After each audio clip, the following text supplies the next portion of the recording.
Hey guys, I hope you're doing well. I've missed you all. I'm coming to you from the art room and I'm going to show you two different art projects today. Now, both of these can be done with different ages, so feel free to grab a little brother or sister or older sibling or mom or dad who's ever with you to help you create some art. This first one's a little more simple, so it could be done probably more easily with younger kiddos, but it's actually a lot of fun if you're on the older side too. So you're going to need two pieces of paper. Doesn't matter what color the paper is, and it doesn't matter what size, but it needs to either be a rectangle or a square. So the first thing you're going to want to do is to fold each paper in half. It doesn't matter which direction you fold it, you just want to make sure it's equal and give it a nice crease. I'm doing a dark piece of paper and a light piece of paper because these pieces of paper are opposite in colors and they contrast because one's really light, one's really dark.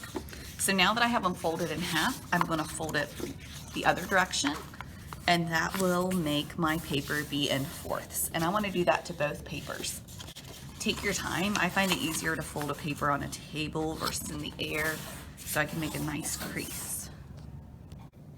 So now I'm going to unfold my papers, and I should have 4 boxes.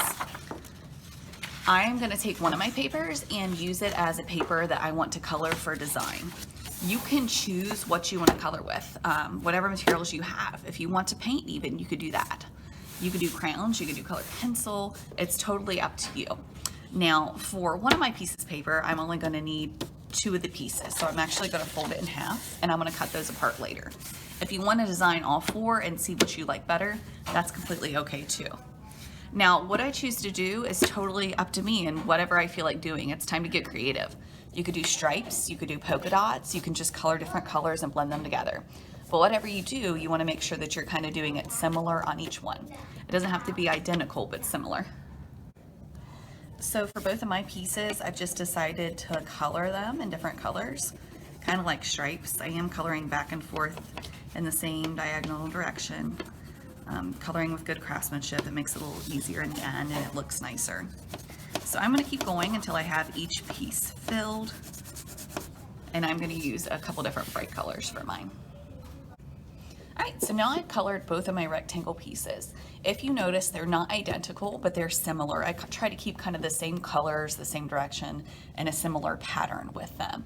Now I want to take my time cutting them apart. I know you might not all have scissors, and that's okay. If you need to just save your pieces for when you come back to school, that's totally an option too, and then we can put them together when you come back to school. So we want our piece of paper to be balanced, which means it looks similar on both sides. When you think about balance in art, it's kind of like balance as far as science goes with a scale. Balance means something's kind of equal weight on each side. With artwork, it's making sure that the artwork looks kind of similar on each side, so that way you're not drawn to looking at one certain spot in the paper. Makes your eyes kind of want to move around the whole paper. So I just wanted to show you guys some of the different ones that I have done.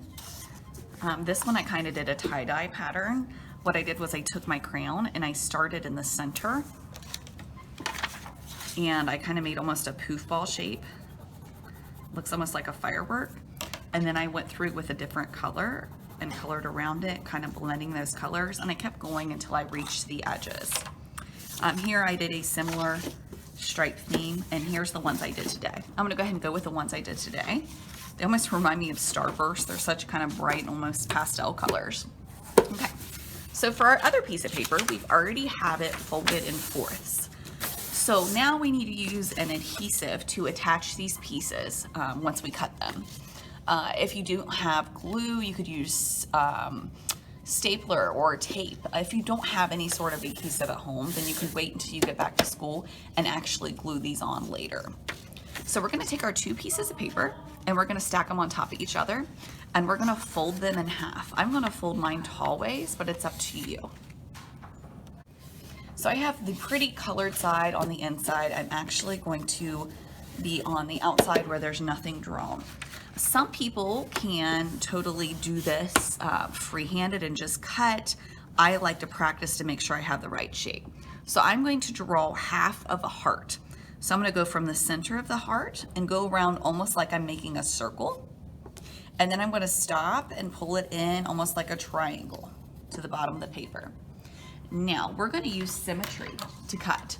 Symmetry is when something is identically balanced on both sides. So think of a butterfly. Each of the wings look the same. So by cutting one side of the heart and having it folded in half, the other sides of the heart are going to be identical. So then when I open it up, you have a perfect shaped heart. Actually, you have a 2. And we want to save these pieces for our art project as well. These are the outside edges. Okay, so now that we have all our pieces, it's time to talk about one of my favorite elements of art, which is called space. Unfortunately, we don't talk about space very much, and we really should because it's a very important part of artwork. So space is the area around or inside an object, okay? So like for this piece of paper, there's an open space, and there's the space around the heart, okay?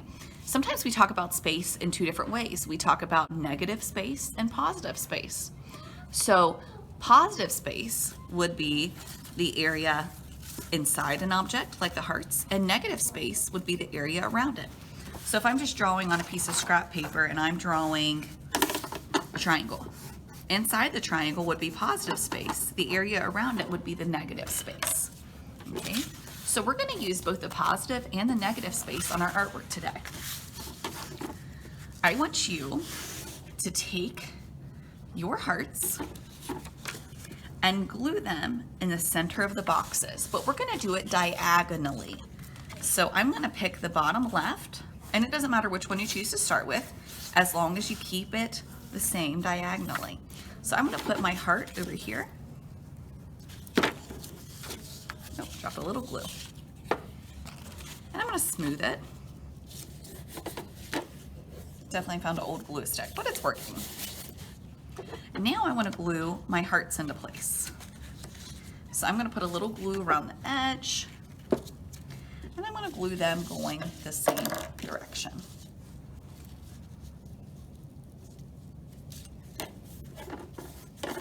And it's a good thing this glue dries clear because Mrs. Buller's made quite the mess. Now, the color choices you use really kind of determine how the artwork's going to look. So I chose to do light colors for my coloring and a dark colored piece of construction paper for the background. These really contrast, meaning that they make each other stand out because they're opposite. If I did mostly blues and violets in my coloring, then they wouldn't stand out as much against the purple background. You can do whatever colors you choose and it's going to look really neat. You can also choose to do a different shape, such as maybe a circle or a triangle. I would just make sure that it's something that you can cut out easily and still have the nice space around it when you glue it. And I'm going to do it again with the different colors really quick and show you what that looks like. And you can tell me which one you like best. Alright guys, so I'm going to show you my 3 different versions of the project and you can see which one you like best. This one I chose to do stars. I did notice that my white paper was a little smaller, so it didn't align great, so I had to make sure they met in the middle and then cut the edges off. I like this one because I like that the stars are different, but it doesn't stand out as much because I did use similar colors. The blue is lighter, so you could still tell the difference, but I do use similar colors, so it doesn't have as much contrast. It doesn't stand out quite as much, but there's still the symmetry and the balance because I'm using the same shape over and over, and I'm repeating it and using repetition. I really like how this heart one turned out. I think because it's light colors versus a really dark color, so the contrast really makes it stand out. The space is balanced. It makes us look at all parts of the artwork because there is a heart shape in each part. But we have the negative space with the black and the positive space with the colored, and it's actually reversed on these. I think it turned out really nice. And of course, here's the first one we did with the different colors. Let me know which one you like best, and I would love to see your artwork. I would love to see yours. You can send it to me by my email, or if you're watching this on YouTube, you can put it in the comments. I love to see what you guys are working on at home and how it turns out. I hope you like this project. I hope it gets you maybe excited for Valentine's Day. and I hope that you guys are doing well at home. I miss you. Bye.